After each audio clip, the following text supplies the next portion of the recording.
Marami pong nasa isip si Kipin ngayon, kaya hindi siya makikita muna sa mga vlog. Pero gusto namin maging transparent kasi dahil sa inyo kaya kami nandito din. So ngayon hindi pa niya kaya yung tumatakbo sa isip niya. Ang dami.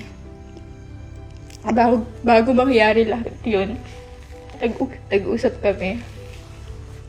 Nun lang din siya nag-share talaga ng buong nasa isip niya. Ang dami. Nagulat ako na nakikita natin siyang masaya araw-araw. Nakikita niyo kami masaya sa vlog. Pero lahat naman ng tao may mga pinagdadaanan, di ba? Kahit sa inyo ayaw niya magsabi. Kahit sa akin, kahapon ko lang din nalaman lahat ng sa isip niyo. Una, aware naman tayo lahat na siya na yung tumayong head sa pamilya niyo, pamilya natin. Sobrang saya niya na ginagawa yun, pero syempre at the same time sobrang lungkot na kasi wala si Tito Eddie.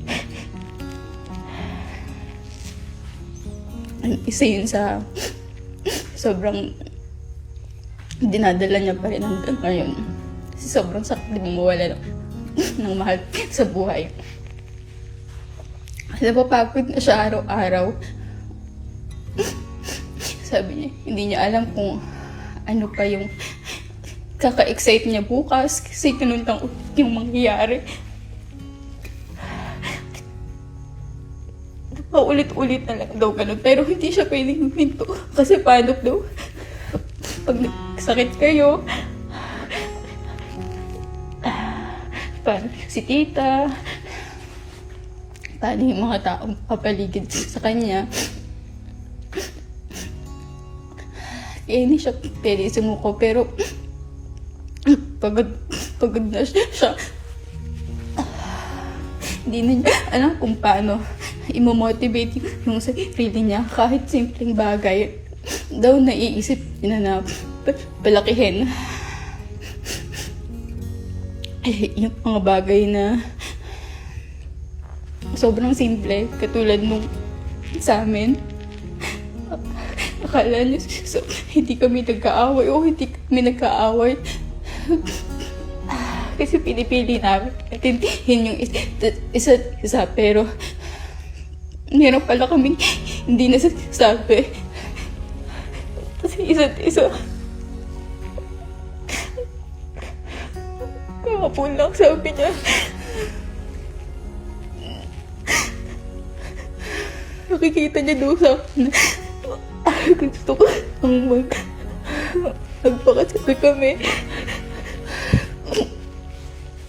Na alam naman daw niya na alam namin yung gusto na namin na hindi pa, pero parang nakikita niya na ganun, pero hindi niya mabigay kasi madami pa siya kailangan gawin.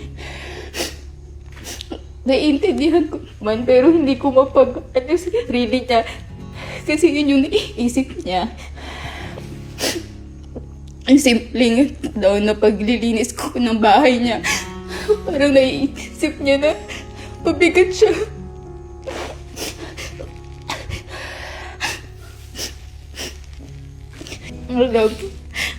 Huwag kang mag-isip na nahihirapan ako kasi sobrang saya ko pag ako yung nilalapitan mo.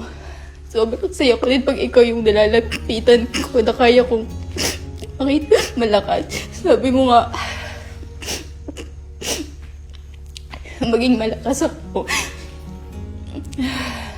Kailangan mo din maging malakas. Kasi nandito kami lahat